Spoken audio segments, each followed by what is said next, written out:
Hey everybody, so in this video, I want to talk about where I think a lot of the smart money is going right now, per se, in the hobby. And this is just my objective opinion based on what's moving and what's not. We all know over the past few months, Sword and Shield, Scarlet and Violet era, a lot of these booster boxes have popped off. So everything from Battle Styles all the way up to Silver Tempest in Sword and Shield, Chilling Reign, Evolving Fusion. You guys, we've talked about this all the times, but you can see they basically all have the same graph at this point, and a lot of them are starting to see a tiny pullback as people are taking profits. For example, Fusion Strike, this was selling over $500 a box. It's now selling in that 450 range. You still have a couple sales at 470, probably for better condition boxes. A lot of people are taking profits on Fusion Strike. I know personally, I took profits on Fusion Strike. I now have zero cost basis on Fusion. I've actually made more money than my initial investment, and I still have 14 boxes left, I believe. So those are going to be long-term holds for me, and I'm not going to have to worry about selling any of those in the short term. Same thing with Lost Origin. I have a zero cost basis on LO now. I moved a couple cases over the past week or so.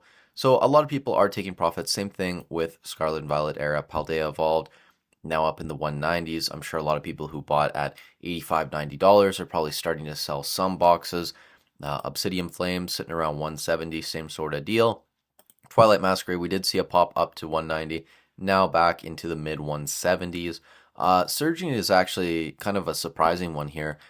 Not really seeing a pullback and still kind of moving forward. Like today, we had a couple boxes sell at 270. You did have a sale at 235, 247. So I think it's still probably around that 250 price point.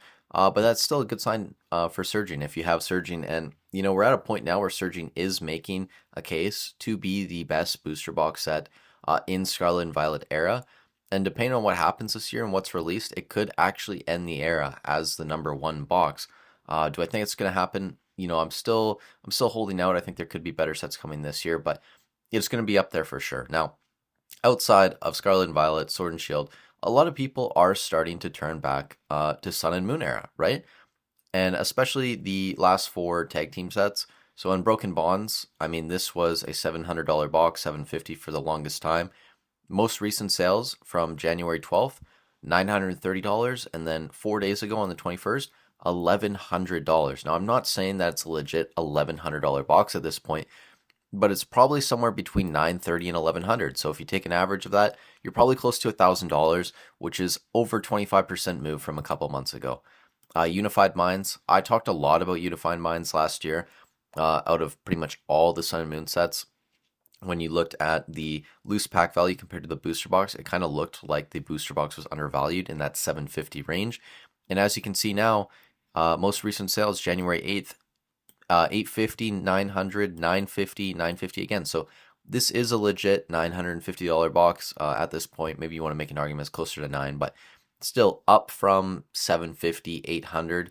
That's a 12.5% or higher move. Cosmic Eclipse, same thing. This was a sub $1,000 box for most of 2024, and now it's selling for $1,500 apparently. Most recent sale from yesterday, 2 boxes. Before that, $1,250. The day before, $1,100. So maybe you take an average, you put it close to $1,200, $1,250. That's still like a 25% move from a couple months ago. And then finally, Team Up. This one was sitting around $3,000 for the longest time there. As you can see, $3,000 sale early December. End of December, we had a sale at $3,750 and then $4,000. And if you go on eBay, because I know this box doesn't sell a lot on TCG Player, the lowest listed on eBay right now is $5,800 Canadian in Australia. And when you do the conversion, that is over $4,000 USD. That is the lowest box in English. You do have a Portuguese one up here selling much cheaper, but the lowest English one is $4,000 at this point. So it's a legit 4K box. That's a 33% move over the past few months. And before we go any further and just talk about a couple other things, guys, I just want to jump in here and say 62.8% of you guys aren't subscribed to the channel. So if you're getting some value out of this content, I'd really appreciate it if you subscribe. And shout out to the 37.2% of you guys that are already supporting me. I really do appreciate it. That's all I'm going to say. Now, the point I'm trying to get in this video is you don't have to go back and buy the Sun and Moon era booster boxes. If you have a lot of money, if you genuinely believe in them, I think that's fine. I think a lot of the big players right now with, 6-figure, 7-figure bankrolls are probably going back and buying some of these because with the pumps in a lot of these sets like Fusion Strike, with Evolving Skies, wherever it is over here, a lot of these now seem undervalued, right? And there's going to be less and less of them every day. It's Sun and Moon era, which, less of them were probably printed compared to what we're seeing now, just based on how many cards were printed a few years ago compared to 2024, 2025. So a lot of these are probably undervalued, or people thought they were undervalued. They're starting to buy them. Now, if you don't have that type of money to buy one of these booster boxes, or you think it's too risky for you, I think there are a lot of plays in in Scarlet Violet area you can make. So for example, we talked about a lot of these IR cards already, but a few months ago, the Groudon was $65. It's now over $100, I believe, most recent sales. We can check here, or at least it's getting close to $100. But yeah, most recent sales from yesterday and today, $120. The Raging Bolt from Temporal Forces, same thing. This was an $80 card. Have sales back over $100 again. The Eevee from Twilight Masquerade. I was super wrong about this card, but 3 months ago, it was sub $50. This is now selling pretty much $9,500. So you could, 2x your money, 100% return on this card over a couple months. This Eevee, again, I was super wrong about this. I didn't think this was going to be more than a $20 card when the set was announced.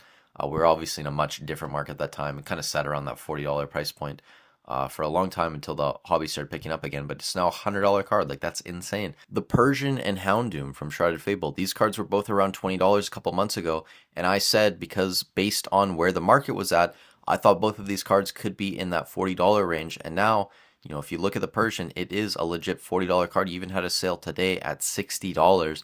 The Houndoom's maybe a little bit behind, but this was sitting in that $35 range, and you do have a couple sales now getting close to that $40 price point, and I think it will probably break through and go into the mid-40s just based on the market we're in. So again, if you bought these a couple months ago, you've already doubled your money. Even the Horsey, this was a sub $10 card. Most recent sale is $20 from today, and you might argue that it's a bit less than that, $15, $16, whatever.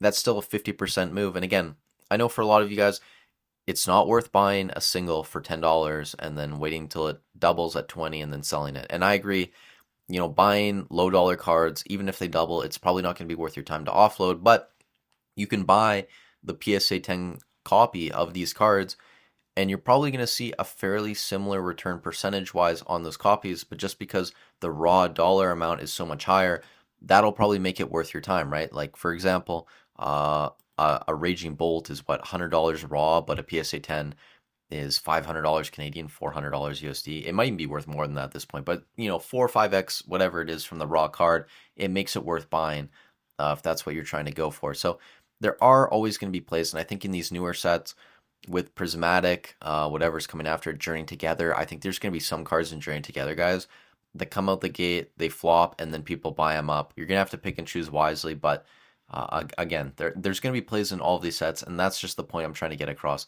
The other thing too, just try and find plays when it comes to sets and older sets that are in maybe collection boxes and stuff that are going out of stock, and there's plays there's arbitrage, right? When you break down the price per pack inside of these, you're already below market when you look at the Lost Origin packs inside, so you're already making money if you were buying these. The same thing with these Premier Ball tins, right? I said even with Astral Radiance in these at $21 Canadian, $5 a pack, it already made sense because you're basically breaking even on the Astral and Silver. Lost Origin, you're already making like $2, $2.50 on. Someone actually told me too that these Astral were actually Fusion. So instead in these, you were getting Fusion Strike, which makes it even better buy. These are already out of stock. I did buy some of these, so I'm going to let you guys know when they arrive, what's inside of them. But again, like, there's always going to be plays, whether it's in collection boxes that are for sets that are already going out of stock, and it makes sense to buy them at MSRP because the pack value is already higher than that.